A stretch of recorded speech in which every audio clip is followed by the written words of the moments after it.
dah tu. Kenapa dia seorang lah tempat yang ada masalah? Orang lain pun ada masalah. Apa masalah dia? Saya dah senyum, dia tak senyum. Macam tu tak kerja lah. Iyalah dia, mungkin dia baik muka ada masalah.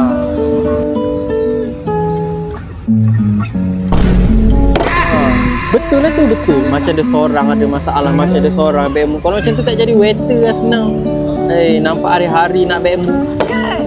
Kan saya dah kata, orang macam kita tak payah jadi waiter.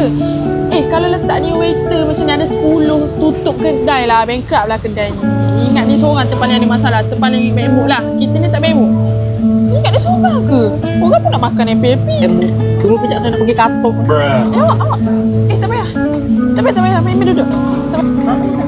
Tak payah? Tak payah pergi settle? Tak apa. Kalau macam tu awak sabar, okey? Awak jangan berbaik muka